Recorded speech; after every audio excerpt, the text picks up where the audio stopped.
भूतिया swimming pool की कहानी। बहुत समय पहले की बात है।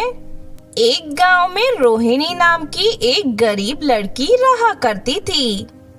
वो गांव के जमींदार के घर पर नौकरानी का काम करती थी। फिर एक दिन शांता कहती है, अरे रोहिणी की बच्ची, आज तो काम पर क्यों नहीं आई? देख, तू मेरे घर की नौकरानी है। मैं चाहूँ तो तुझे इसी वक्त घर से निकाल सकती हूँ। उसके बाद तू भूखी मरेगी। नहीं नहीं मालकिन, आप नाराज मत होइए। देख, मैं कुछ नहीं जानती। मेरे घर पर बहुत सारा काम पड़ा है। तू अभी मेरे साथ चल।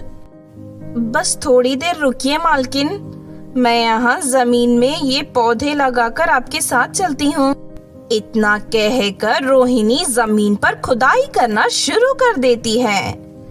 काफी देर खुदाई करने के बाद अचानक रोहिणी को जमीन के नीचे एक बड़ा सा गड्ढा दिखाई देता है। अरे ये गड्ढा इस जमीन में कैसे आया? उस गड्ढे के अंदर बहुत सारा सोना और हीरे मोती होते हैं। ये देख शांता की आंखें फटी की फटी रह जाती हैं। अरे बाप रे, इतना सारा खजाना! देखिए मालकिन, मुझे कितना सारा खजाना मिला है। आज से मैं भी आपकी तरह अमीर हो गई।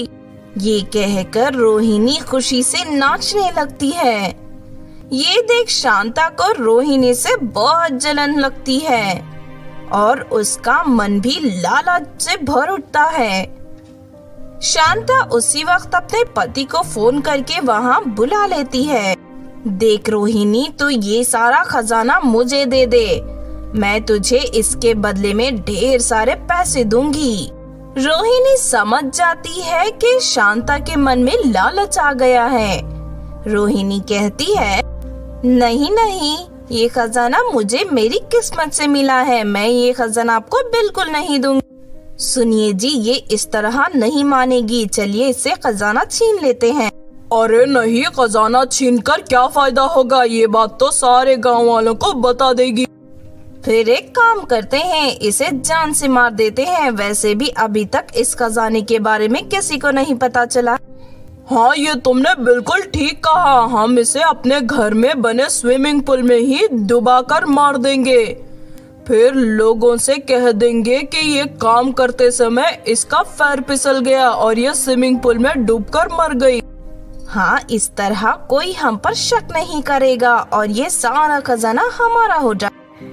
दोनों की बात सुनकर रोहिणी घबरा जाती है और वहाँ से भागने की कोशिश करती है, लेकिन जमींदार और उसकी पत्नी उसे पकड़कर अपने घर ले जाते हैं और उसके हाथ पैर बांधकर उसे स्विमिंग पूल में फेंक देते हैं।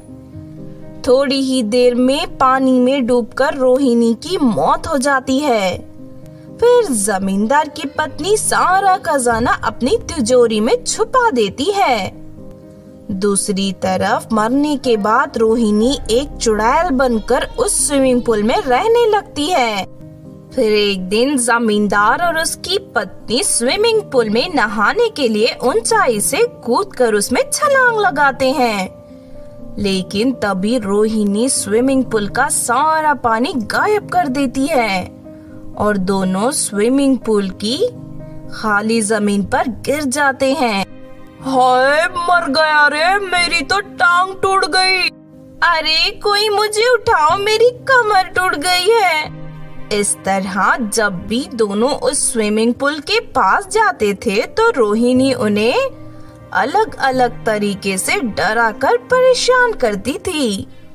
फिर एक दिन जमींदार एक तांत्रिक को अपने घर बुला लाता है।